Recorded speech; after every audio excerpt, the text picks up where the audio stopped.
whisper here. I figured it might be fun this year to maybe read some spooky stories now that it's October.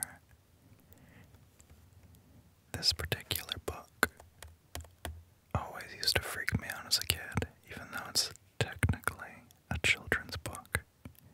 I'm pretty sure a lot of you here who have any interest in horror know what scary stories to tell in the dark is like. So I figured I'd set up some nice ambiance and we'd read together. How does that sound? Perfect. Don't worry, no jump scares, nothing like that. This is just a fun little reading. Let's get started.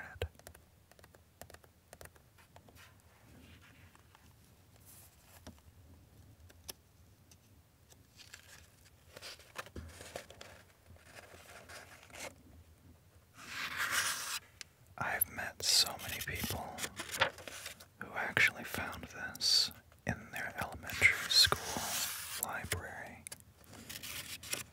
Again, I assume because it's technically a children's book, but anyone who's ever read it and seen these delightful illustrations can tell you that that is most certainly not the case.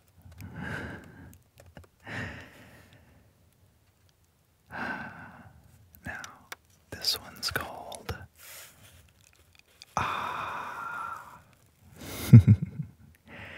It says it's filled with jump stories you can use to make your friends jump with fright, but I will not be doing that to y'all because I am trying to put you to sleep, just in a seasonally appropriate way.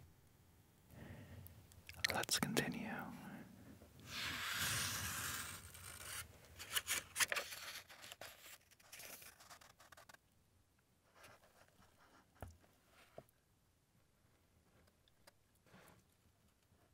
This one's called The Big Toe. A boy was digging at the edge of the garden when he saw a big toe. He tried to pick it up, but it was stuck to something. So he gave it a good, hard jerk, and it came off in his hand. Then he heard something groan and scamper away. The boy took the toe into the kitchen and showed it to his mother. It looks nice and plump, she said. I'll put it in the soup, and we can have it for supper. That night, his father carved the toe into 3 pieces. And they each had a piece. Then they did the dishes, and when it got dark, they went to bed. The boy fell asleep almost at once, but in the middle of the night, a sound awakened him. It was something out in the street. It was a voice, and it was calling to him. Where is my toe? It groaned. When the boy heard that, he got very scared. But he thought, it doesn't know where I am. It will never find me.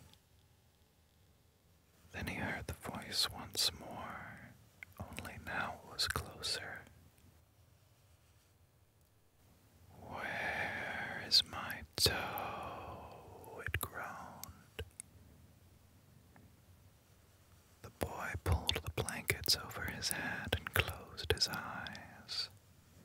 I'll go to sleep, he thought. When I wake up, it will be gone. But soon he heard the back door open, and again he heard the voice. Where is my toe? It groaned.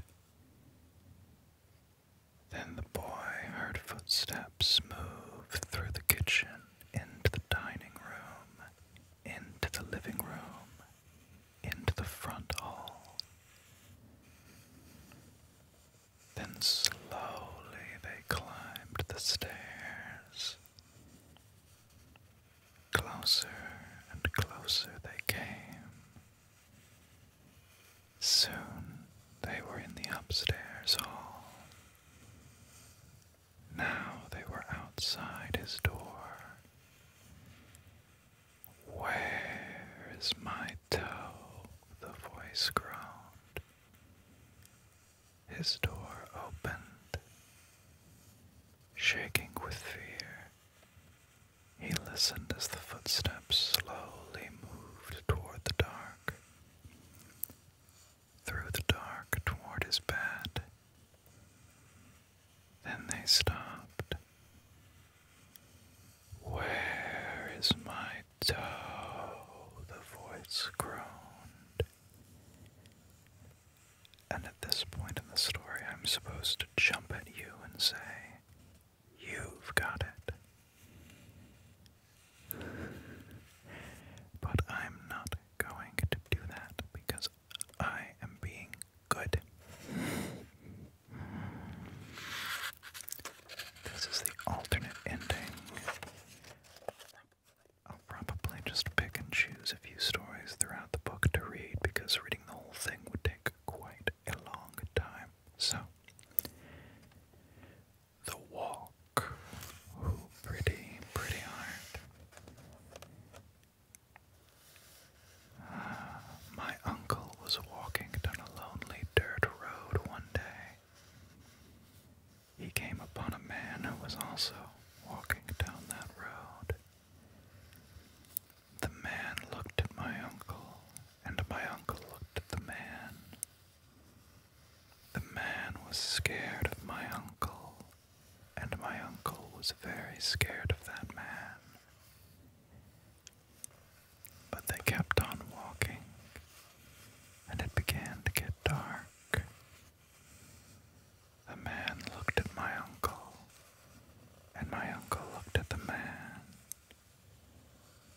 The man was very scared of my uncle, and my uncle was very scared of that man. But they kept on walking, and they came to a big woods. It was getting darker, and the man looked at my uncle, and my uncle looked at the man. The man was really scared of my uncle, and my uncle was really scared of the man. But they kept on walking, and deep down into the woods they went. It was getting darker, and the man looked at my uncle, and my uncle looked at the man. The man was terrible scared of my uncle, and my uncle was terrible scared of Boo.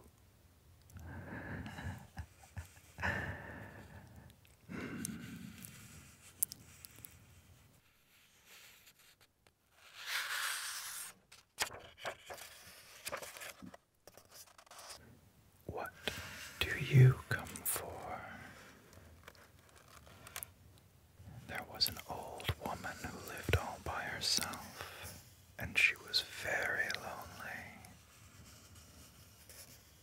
Sitting in the kitchen one night, she said, "Oh, I wish I had some company."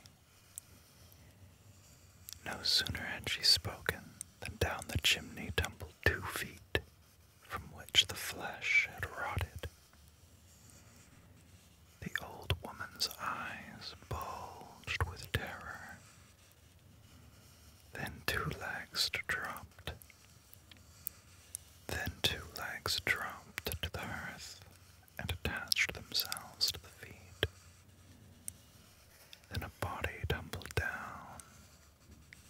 Then 2 arms and a man's head. As the old woman watched, the parts came together into a great, gangling man. The man danced around and around the room. Faster and faster he went. Then he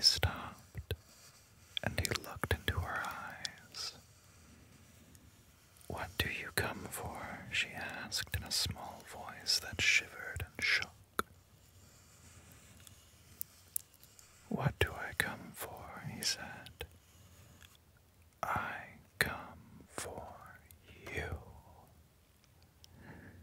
I like making the flame do things.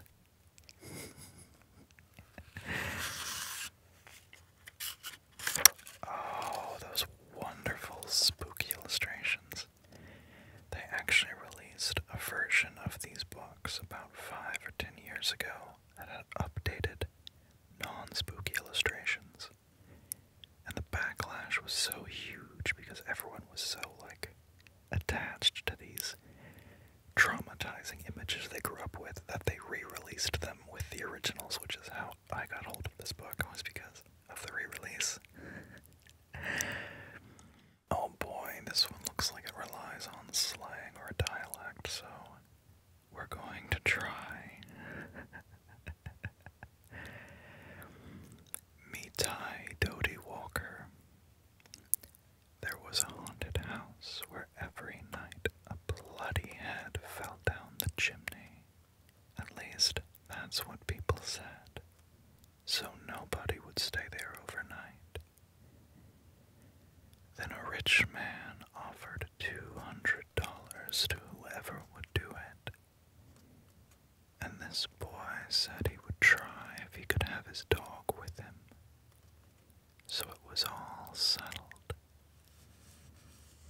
The very next night, the boy went to the house with his dog.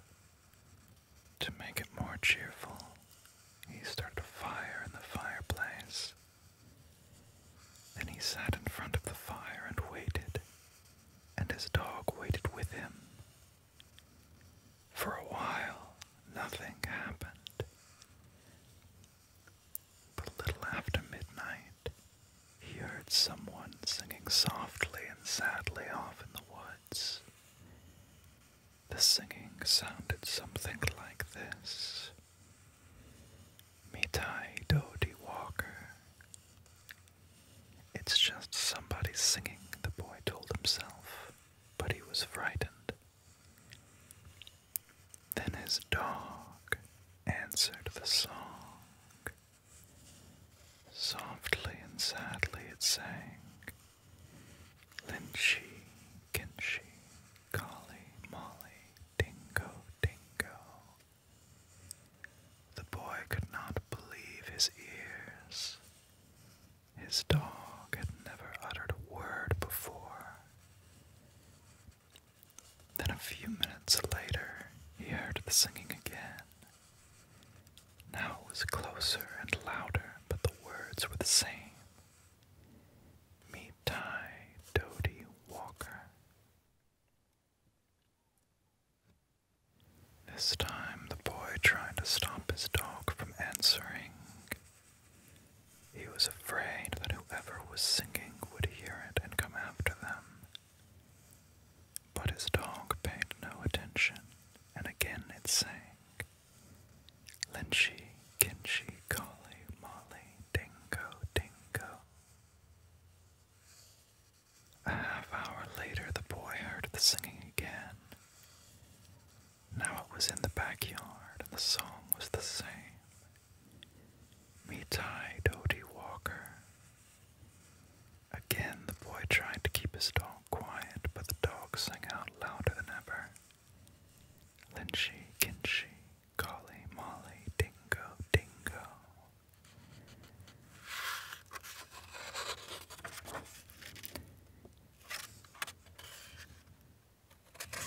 I was about to say, that story can't finish right there. Soon the boy heard the singing again. Now it was coming down the chimney. Mitai Dodie Walker. The dog sang right back. Lynchy, Kinchy, Collie, Molly, Dingo, Dingo. Suddenly a bloody head fell out of the chimney. It missed the fire and landed right next to the dog. The dog took one look and fell over, dead from fright. The head turned and stared at the boy. Slowly, it opened its mouth, and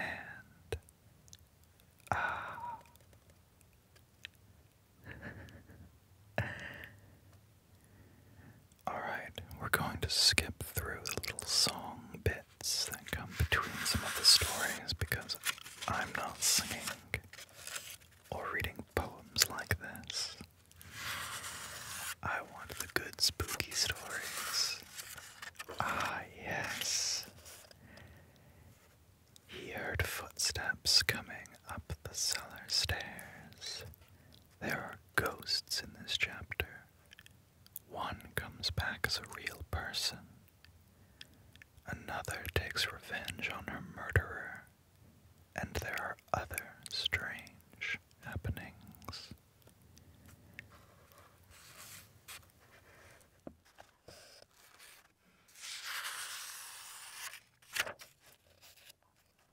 Oh, that is a good one.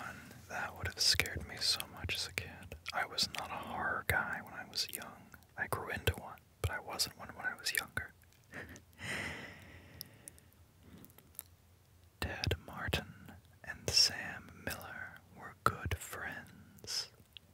They spent a lot of time together. On this particular night, they were sitting on a fence near the post office, talking about one thing and another. There was a field of turnips across the road. Suddenly, they saw something crawl out of the field and stand up. It looked like a man, but in the dark it was hard to tell for sure. Then it was gone. But soon it appeared again. It walked halfway across the road. Then it turned around and went back into the field. Then it came out a third time and started toward them. By now, Ted and Sam were scared, and they started running. But when they finally stopped, they decided they were being foolish. They weren't sure what had scared them, so they decided to go back and get a better look. Pretty soon they saw it, for it was coming to meet them. It was wearing black pants, a white shirt, and black suspenders. Sam said, "I'm going to try to touch it, then we'll know if it's real." He walked up to it and peered into its face. It had bright, penetrating eyes sunk deep in its head. It looked like a skeleton.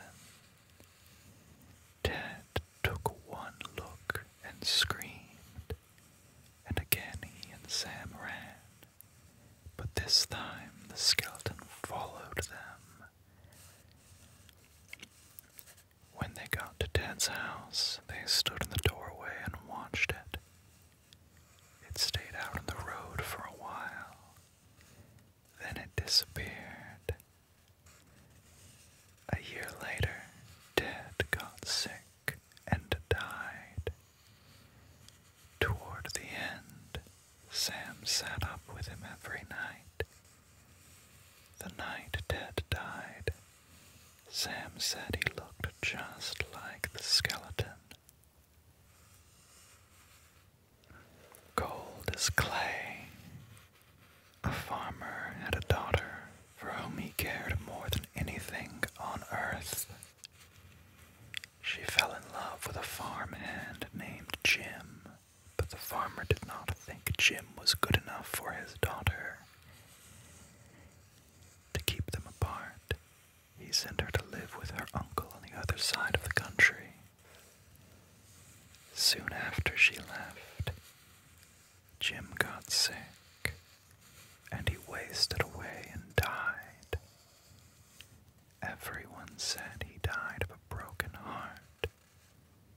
The farmer felt so guilty about Jim's death, he could not tell his daughter what had happened. She continued to think about Jim and the life they might have had together.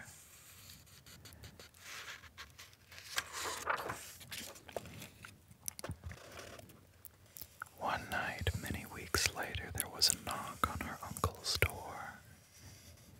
When the girl opened the door, Jim was standing right there. "Your father asked me to get you," he said. "I came on his best horse." "Is there anything wrong?" she asked. "I don't know," he said. She packed a few things and they left. She rode behind him, clinging to his waist. Soon he complained of a headache. "It aches something terrible," he told her. She put her hand on his forehead. "Why, you are as cold as clay," she said. "I hope you are not ill." And she wrapped her handkerchief around his head.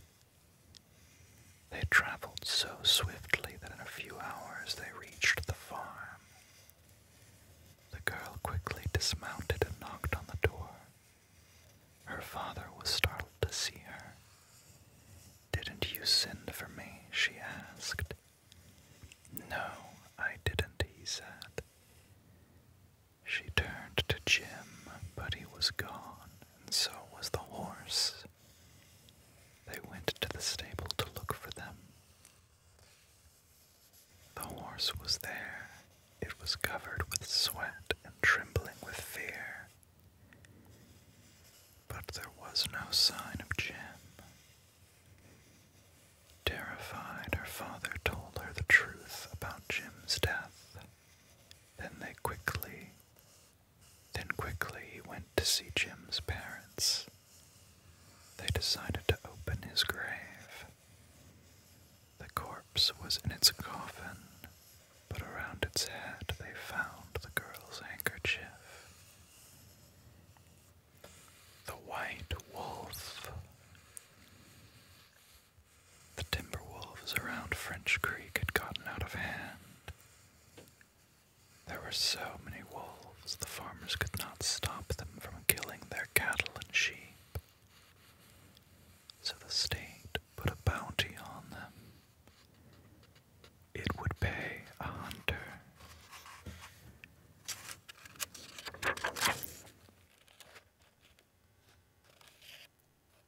$10 for every wolf pelt he turned in.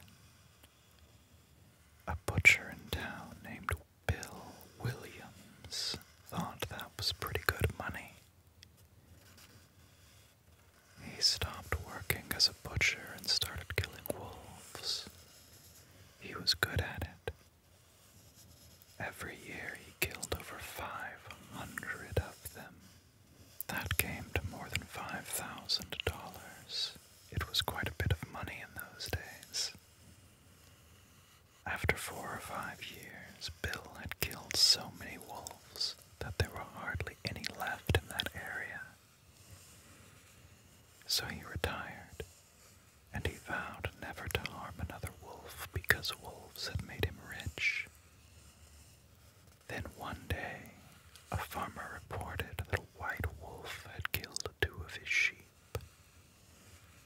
He had shot at it and hit it, but the bullets didn't have any effect. Soon that wolf was seen all over the countryside, killing and running, but no one could stop it. One night, it came into Bill's yard and killed his pet cow. Bill forgot about his decision never to harm another wolf. He went into town the next morning and bought a young lamb for bait. He took it out into the hills and tied it to a tree. Then he backed off about 50 yards and sat down under a tree. With his gun in his lap, he waited. When Bill didn't come back, his friends started looking for him. Finally, they found the lamb. It was still tied to a tree. It was hungry, but it was alive. Then they found Bill. was still sitting against the other tree, but he was dead. His throat had been torn open. But there was no sign of a struggle. His gun hadn't been fired, and there were no tracks in the soil around him. As for the white wolf, it was never seen again. The haunted house. One time, a preacher went to see if he could put a haunt to rest at a house in his settlement. The house had been haunted for about 10 years. Several people had tried to stay there all night, but they always would get scared out by the haunt. So this preacher took his Bible and he went to the house, went on in, built himself a good fire and a little lamp, sat there reading the Bible. Then, just before midnight, he heard something start up in the cellar, walking back and forth, back and forth. Then it sounded like somebody was trying to scream and got choked off. Then there was a lot of thrashing around and struggling, and finally everything got quiet again. The old preacher took up his Bible again, but before he could start reading, he heard footsteps coming up the cellar stairs. He sat watching the door to the cellar, and the footsteps kept coming closer and closer. He saw the doorknob turn, and when the door began to open, he jumped up and hollered, "What do you want?" The door shut back easy-like, and there wasn't a sound. The preacher was trembling a little, but he finally opened the Bible and read a while. Then he got up and laid the book on the chair and went to mending the fire. Then the haunt started walking again, and step, step, step, up the cellar stairs. The old preacher sat, watching the door, saw the doorknob turn and the door open. It looked like a young woman. He backed up and said, "Who are you? What do you want?" Oh, that's kind of a jump scare, I suppose. The haunt sort of swayed like she didn't know what to do. Then she just faded out. The old preacher waited, waited, and when he didn't hear any more noises, he went over and shut the door. He was sweating and trembling all over, but he was a brave man and he thought he'd be able to see it through. So he turned his chair to where he could watch, and he sat down and waited. It wasn't long before he heard the haunt start up again, slowly. Step, step, step, step. Closer and closer. Step, step. And it was right at the door. The preacher stood up and held his Bible out before him. Then the knob slowly turned and the door opened wide. This time the preacher spoke quiet like. He said, "In the name of the Father, the Son, and the Holy Ghost, who are you and what do you want?" The haunt came right across the room, straight to him, and took hold of his coat. It was a young woman about 20 years old. Her hair was torn and tangled, and the flesh was dropping off her face so he could see the bones and part of the teeth. She had no eyeballs, but there was a sort of blue light way back in her eye sockets. And she had no nose to her face. Then she sounded like her voice was coming and going with the wind blowing it. She told him how her lover had killed her for her money and buried her in the cellar. She said if the preacher would dig up her bones and bury them properly, she could rest.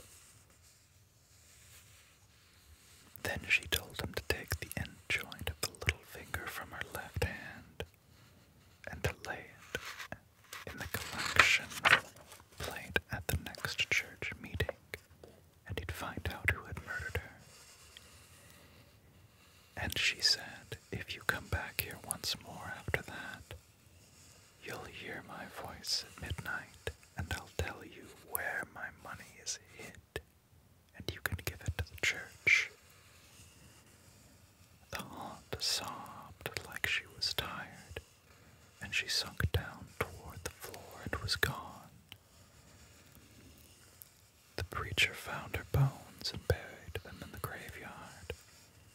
The next Sunday, the preacher put the finger bone in the collection plate, and when a certain man happened to touch it, it stuck to his hand.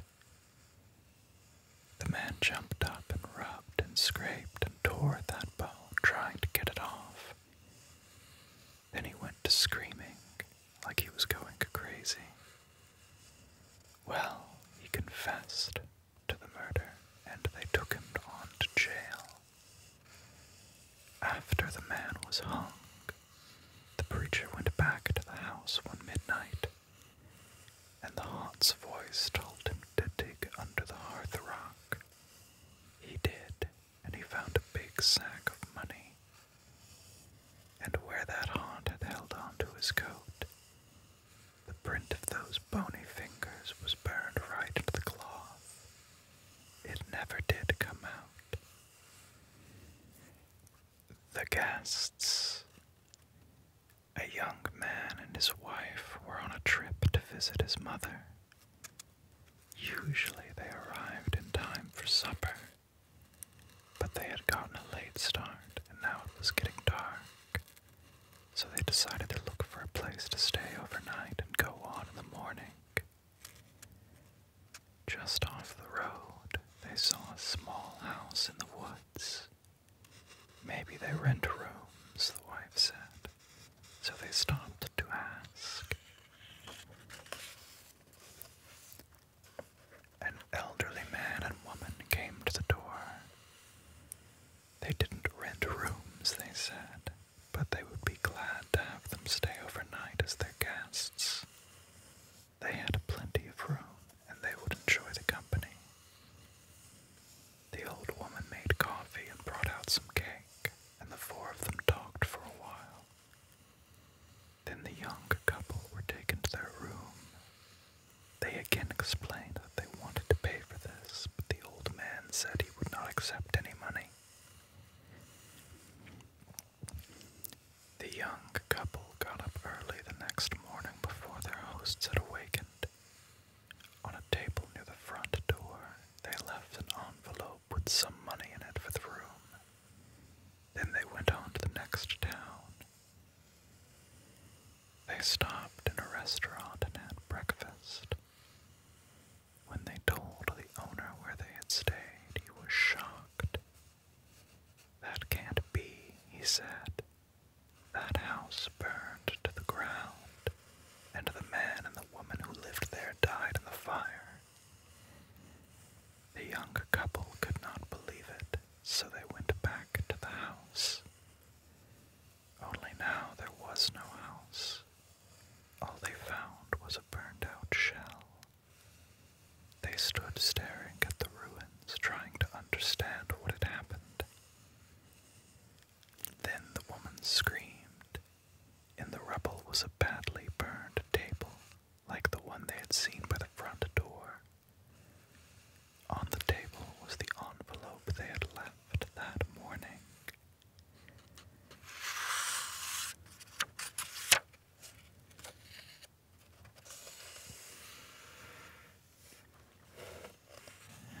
They eat your eyes, they eat your nose.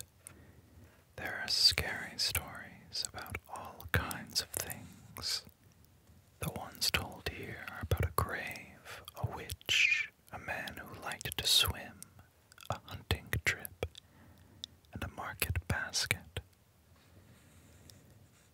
also one about worms eating a corpse. Your corpse.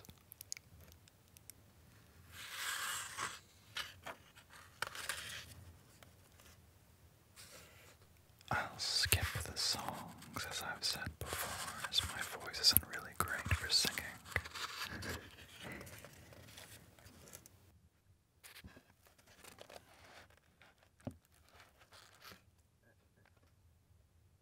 The girl who stood on a grave. Ooh, that doesn't seem like a good idea. Some boys and girls were at a party one night. There was a graveyard down the street, and they were talking about how scary it was. Don't ever stand on a grave after dark, one of the boys said. The person inside will grab you. He'll pull you under. That's not true, said one of the girls. It's just a superstition. I'll give you $1 if you stand on a grave, said the boy. A grave doesn't scare me, said the girl. I'll do it right now. The boy handed her his knife. Stick this knife in one of the graves, he said. Then we'll know you were there. The graveyard was filled with shadows and was as quiet as death. There is nothing here to be scared of, the girl told herself. But she was scared anyway. She picked out a grave and stood on it. Then quickly she bent over and plunged the knife into the soil, and she started to leave. But she couldn't get away. Something was holding her back. She tried a second time to leave, but she couldn't move. She was filled with terror. Something has got me, she screamed, and fell to the ground. When she didn't come back, the others went to look for her. They found her body sprawled against the grave. Without realizing it, she had plunged the knife through her skirt and had pinned it to the ground. It was only the knife that held her. She had died of fright. A new horse. Two farmhands shared a room. One slept at the back of the room. The other slept near the door. After a while, the one who slept near the door began to feel very tired early in the day. His friend asked what was wrong. An awful thing happens every night, he said. A witch turns me into a horse and rides me all over the countryside. I'll sleep in your bed tonight, his friend said. We'll see what happens to me. About midnight, an old woman who lived nearby came into the room. She mumbled some strange words over the farmhand, and he found he couldn't move.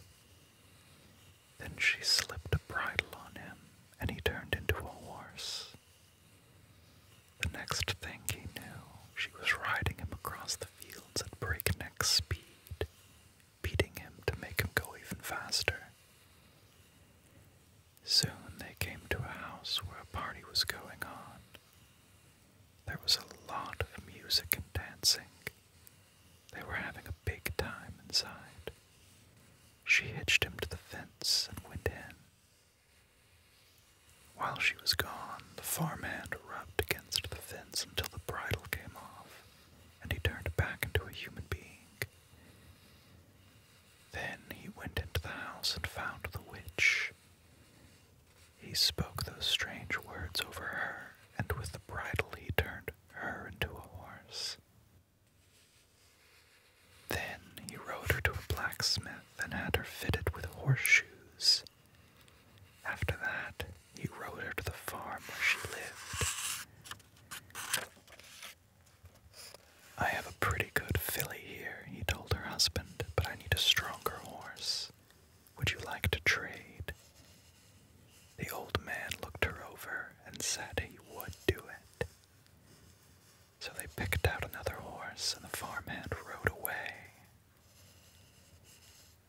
His husband led the new horse to the barn.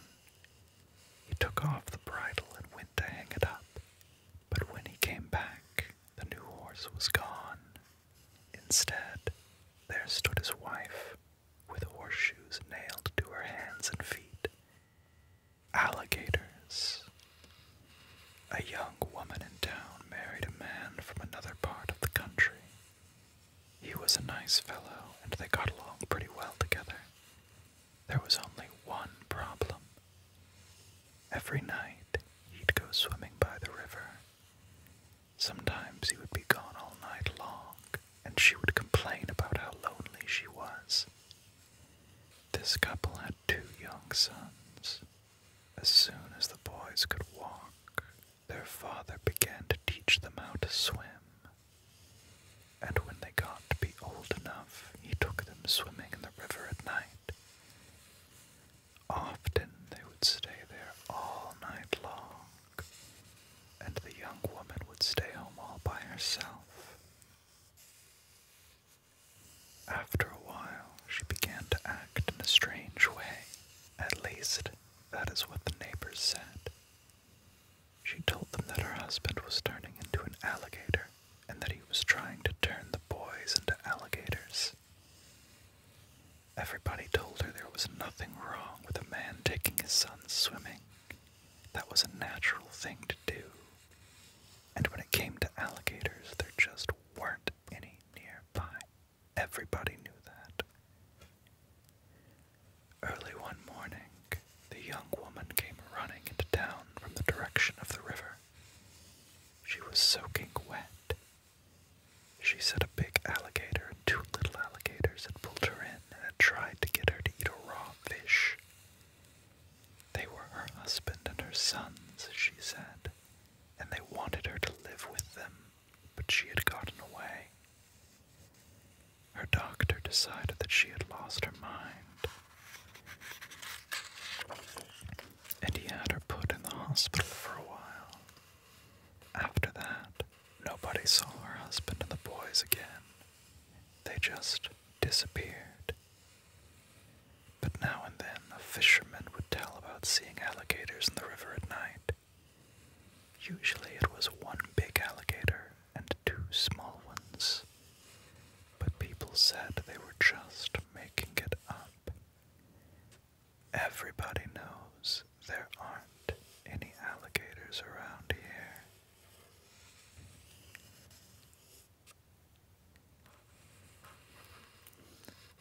Room for one more. A man named Joseph Blackwell came to Philadelphia on a business trip.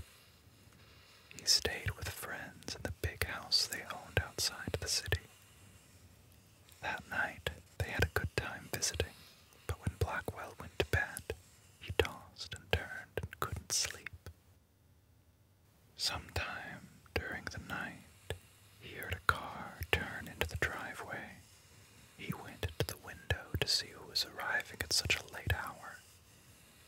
In the moonlight, he saw a long, black hearse filled with people. The driver of this hearse looked up at him. When Blackwell saw his queer, hideous face, he shuddered. The driver called to him, "There is room for one more." Then he waited for a moment or 2, and he drove off. In the morning, Blackwell told his friends what had happened. "You were dreaming," they said. "I must have been," he said, "but it didn't feel like a dream." After breakfast, he went into Philadelphia. He spent the day high above the city in one of the new office buildings there. Late in the afternoon, he was waiting for an elevator to take him back down to the street. But when it arrived, it was very crowded. One of the passengers looked out and called to him. "There is room for one more," he said. It was the driver of the hearse.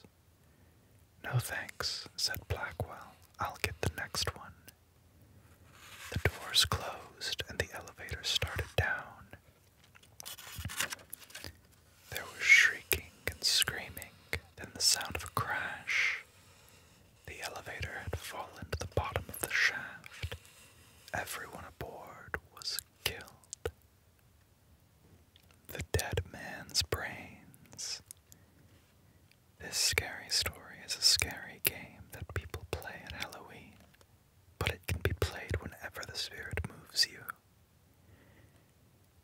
players sit in a circle in a darkened room and listen to a storyteller describe the rotting remains of a corpse.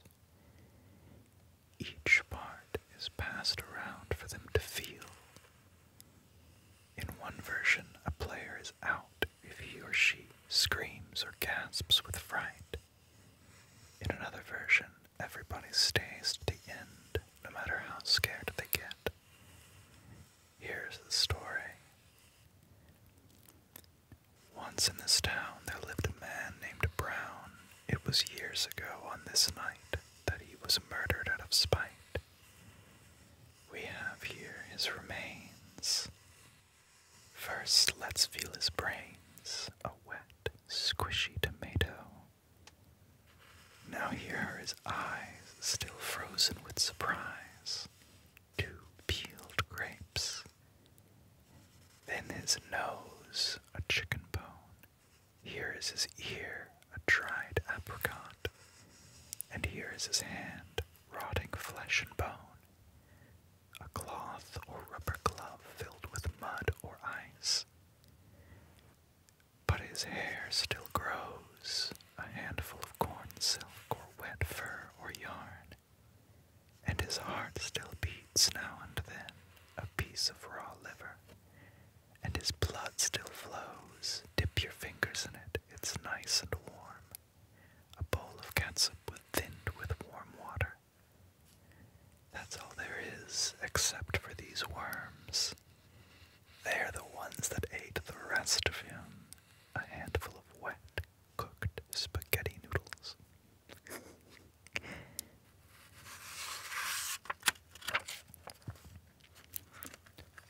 May I carry your basket?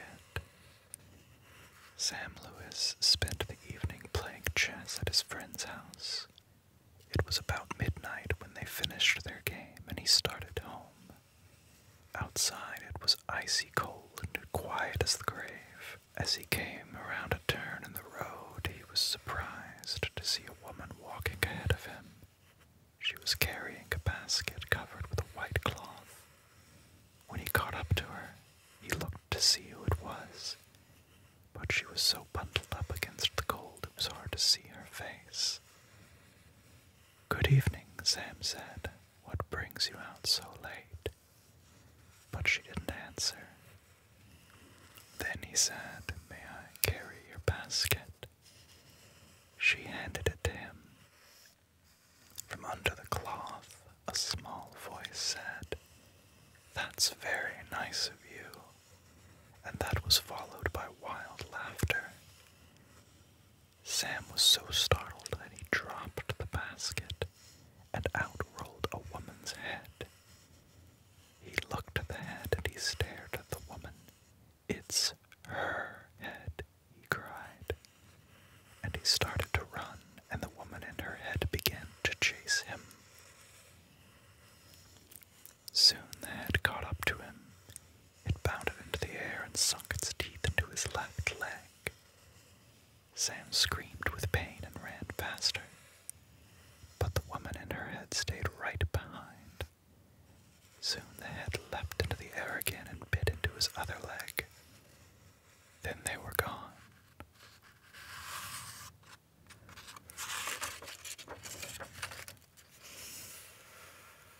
Other dangers.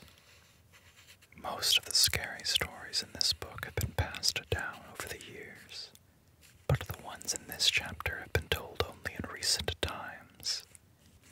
They are stories that young people will often tell about dangers we face in our lives today, or, whenever this book was published.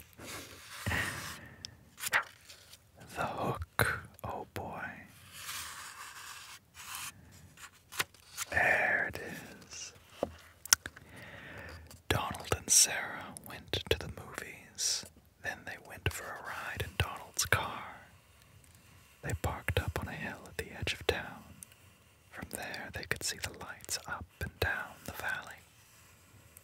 Donald turned on the radio and found some music. But an announcer broke in with a news bulletin. A murderer had escaped from the state prison. He was armed with a knife and was headed south on foot. His left hand was missing. In its place, he wore a hook. "Let's roll up the windows and lock the doors," said Sarah. "That's a good idea," said Donald. "The prison isn't too far away," said Sarah. "Maybe we really should go home." "But it's only 10 o'clock, said Donald. "I don't care what time it is," she said. "I want to go home." "Look, Sarah," said Donald. "He's not going to climb all the way up here. Why would he do that? Even if he did, all the doors are locked. How could he even get in?" "Donald, he could take that hook and break through a window and open a door," she said. "I'm scared. I want to go home." Donald was annoyed. "Girls are always afraid of something," he said. As he started the car, Sarah thought she heard someone or something scratching at her door. "Did you hear that?" she asked as they roared away. "It sounded like somebody was trying to get in." "Oh, sure," said Donald. Soon they got to her house. "Would you like to come in and have some cocoa?" she asked. "No," he said. "I've got to go home." He went around to the other side of the car to let her out. Hanging on the door handle was a hook.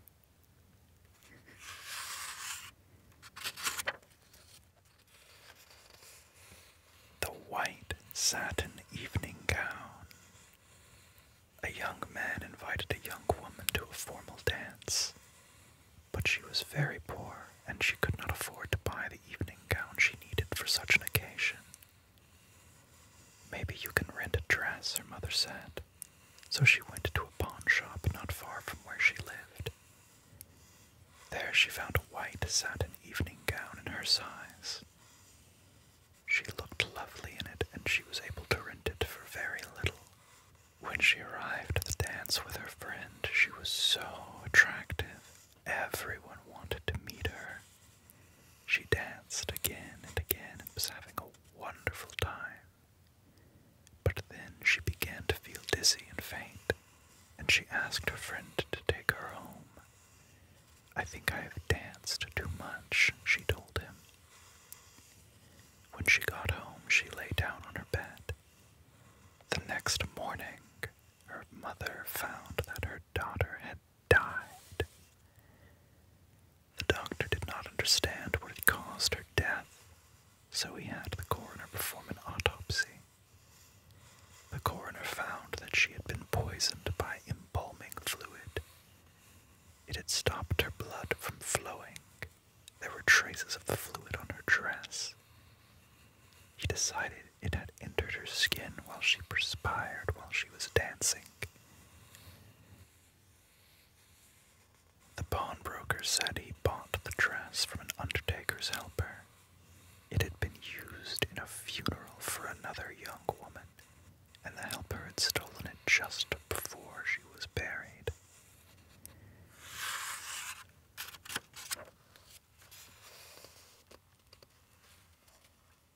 High beams.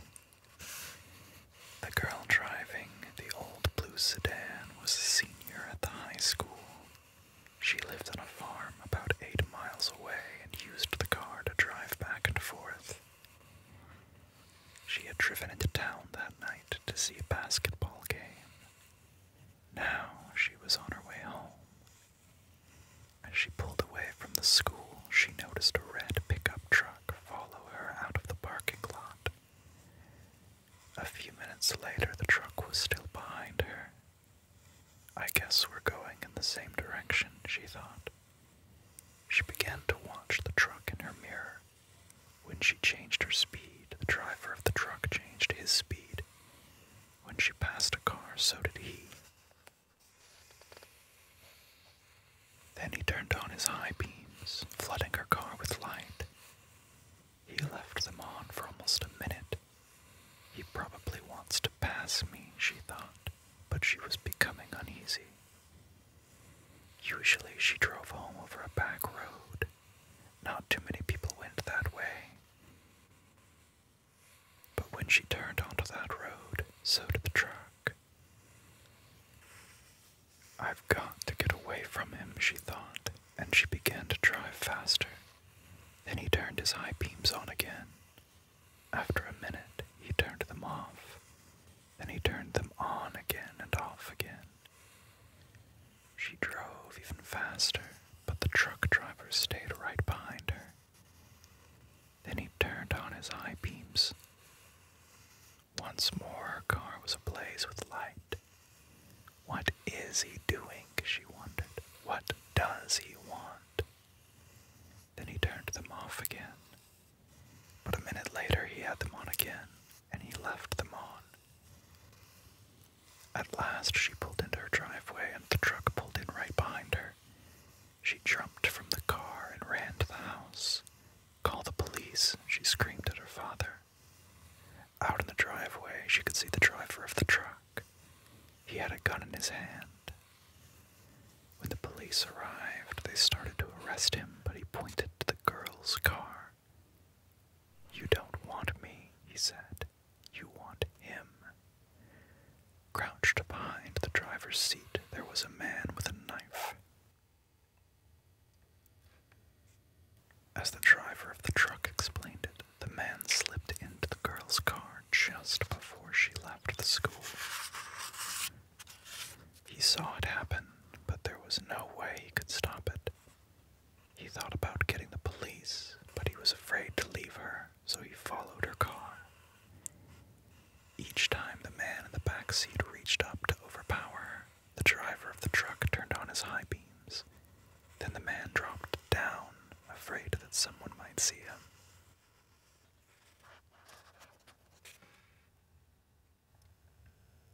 The babysitter. It was 9 o'clock in the evening. Everyone was sitting on the couch in front of the TV. There were Richard, Brian, Ginny, and Doreen, the babysitter. The telephone rang. "Maybe it's your mother," said Doreen. She picked up the phone. Before she could say a word, a man laughed hysterically and hung up. "Who was it?" asked Richard. "Some nut," said Doreen. "What did I miss?" At 9:30, the telephone rang again. Doreen answered it. It was the man who had called before. "I'll be there soon," he said, and he laughed and hung up. "Who was it?" the children asked. "Some crazy person," she said. About 10 o'clock, the telephone rang again. Ginny got to it first. "Hello," she said. It was the same man. "One more hour," he said, and then he laughed and hung up.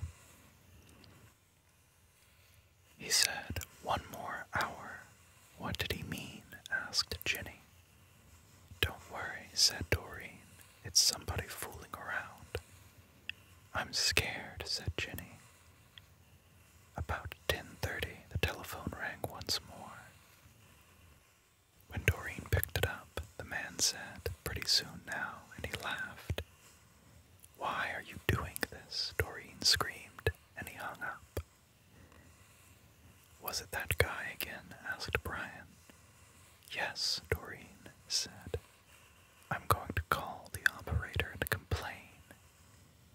The operator told her to call back if it happened again, and she would try to trace the call. At 11 o'clock, the telephone rang again. Doreen answered it. "Very soon now," the man said, and he laughed and hung up. Doreen called the operator. Almost at once, she called back.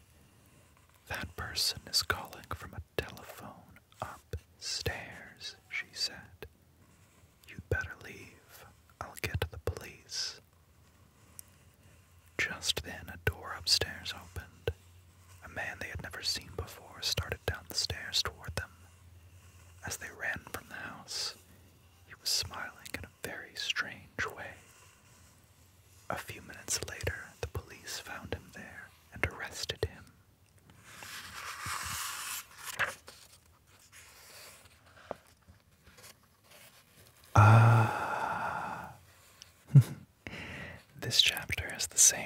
as the first chapter, but the stories in the first chapter are meant to scare you. The ones in this chapter are meant to make you laugh.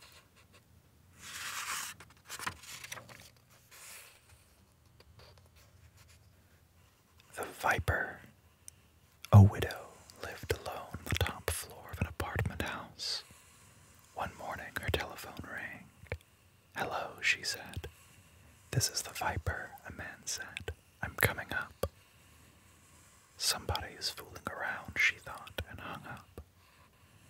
A half hour later, the telephone rang again. It was the same man. "It's the Viper," he said. "I'll be up soon." The widow didn't know what to think, but she was getting frightened. Once more the telephone rang. Again, it was the Viper. "I'm coming up now," he said. She quickly called the police. They said they would be right over. When the doorbell rang, she sighed with relief. They are here, she thought. But when she opened the door, there stood a little old man with a bucket and a cloth. "I am the Viper," he said. "I wish to wash and wipe the windows."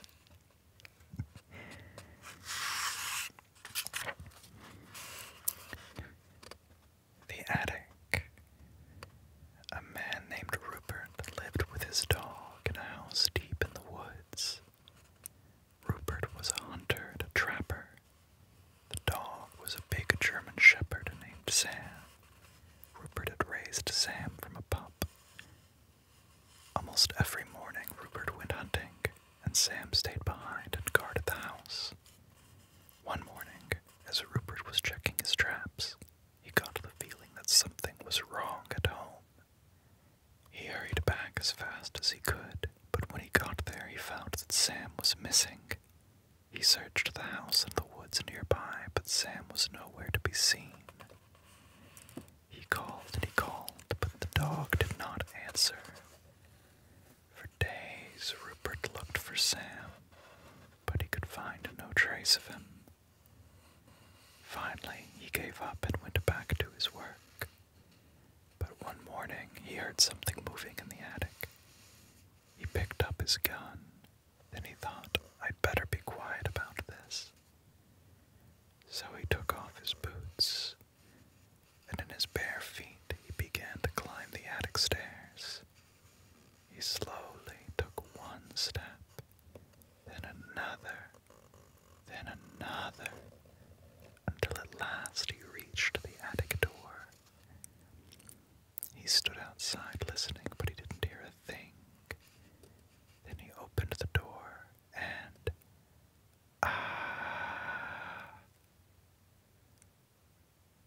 And then the listener would ask, "Why did Rupert scream?"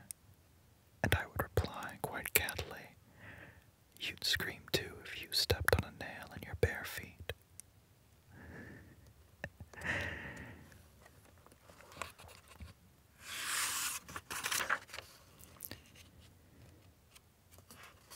The Slithery D. The Slithery D. He came out of the sea. He ate all the others, but he didn't eat me. The Slithery D. He came out of the sea. He ate all the others, but he didn't eat. Slurp.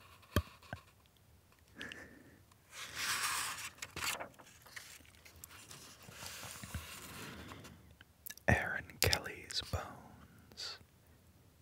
Aaron Kelly was dead. They bought him a coffin and had a funeral and buried him.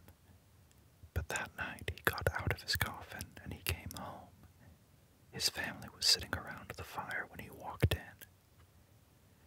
He sat down next to his widow and he said, "What's going on? You all act like somebody died. Who's dead?" His widow said, "You are." "I don't feel dead," he said. "I feel fine." "You don't look fine," his widow said. "You look dead. You'd better get back to the grave where you belong." "I'm not going back to the grave until I feel dead," he said.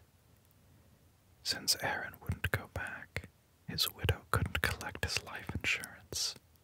Without that, she couldn't pay for the coffin, and the undertaker said he would take it back.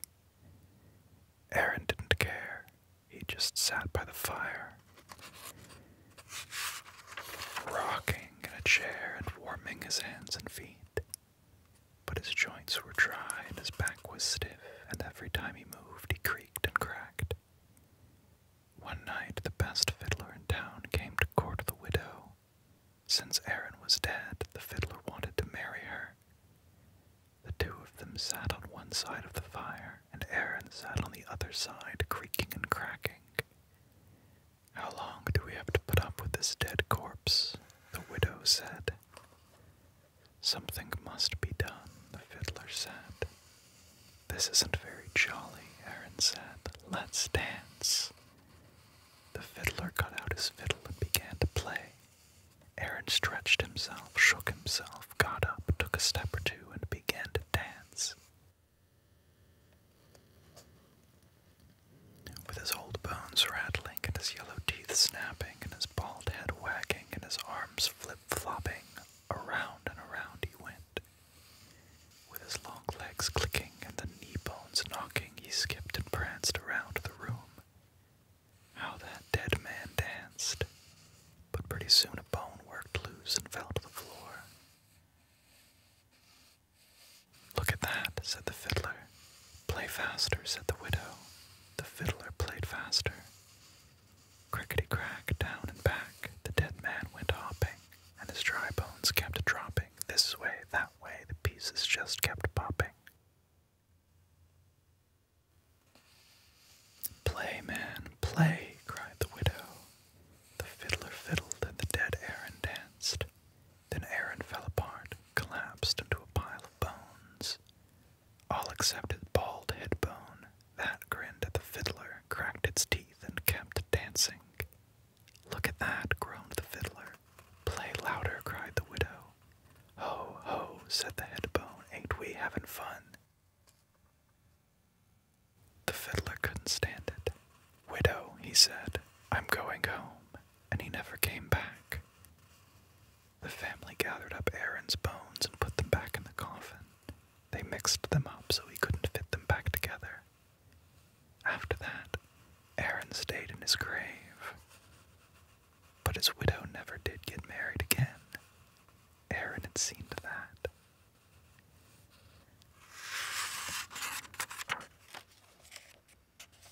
Wait till Martin comes.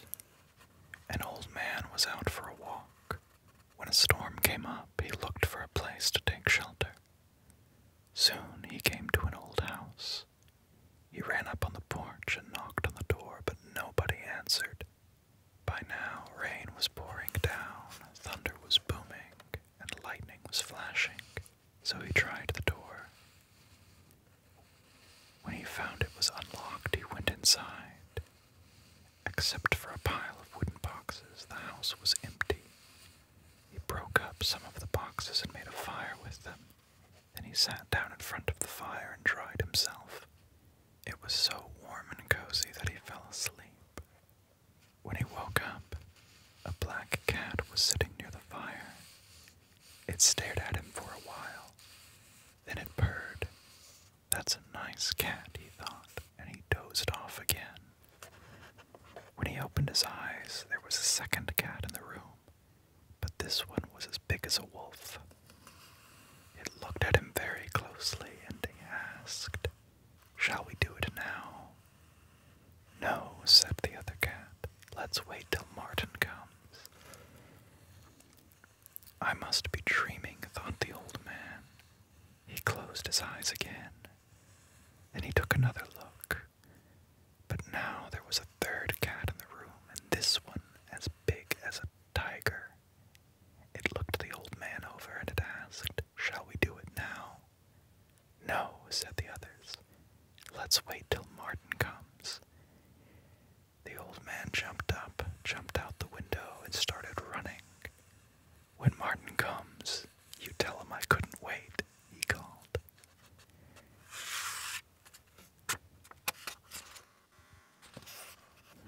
The ghost with the bloody fingers. A businessman arrived at a hotel late one night and asked for a room. The room clerk told him the hotel was all filled up. There is only one empty room, he said, but we don't rent that one because it is haunted. I'll take it, said the businessman. I don't believe in ghosts. The man went up to the room. He unpacked his things and went to bed. As soon as he did, a ghost came out of the closet. Its fingers were bleeding and it was moaning, "Bloody fingers, bloody fingers." When the man saw the ghost, he grabbed his things and ran. The next night, a woman arrived very late. Again, all the rooms were taken except for the haunted room. "I'll sleep there," she said. "I'm not afraid of ghosts." As soon as she got into bed, the ghost came out of the closet. Its fingers were still bleeding. It still was moaning, "Bloody fingers, bloody fingers." And the woman took one look and ran. A week later, another guest arrived very late. He also took the haunted room. After he unpacked, he got out his guitar and he began to play. Soon the ghost appeared. As before, its fingers were bleeding and it was moaning, "Bloody fingers, bloody fingers." The man paid no attention. He just kept strumming his guitar. But the ghost kept moaning and its fingers kept bleeding. Finally, the guitar player looked up. "Cool it, man," he said. "Get yourself a Band-Aid."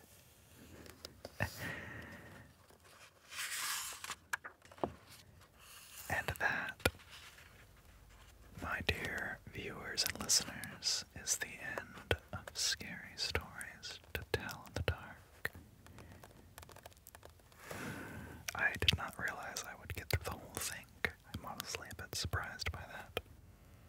But I don't think I'll complain about it. Thanks for watching, and thanks if you're still here at this point. If you're still awake and you still hear my voice, comment, "The call was coming from inside the house." I hope you're looking forward to spooky season as much as I am. I don't think I'll be doing this sort of Handcam IRL reading very often because it's actually quite difficult for me to set up, so this will be kind of a rare thing, but I hope it was fun and enjoyable at least. Special thanks, as always, to my Whisperers patrons: Angela, Castiel, Kat Dominic, Kyukana, Solange, Starlight, and Ivana. And to all of my other lovely patrons, be sure to like, comment, subscribe, all that good stuff, and check me out on other social media, including patreon.com/whisperaudio. I hope you all have as fun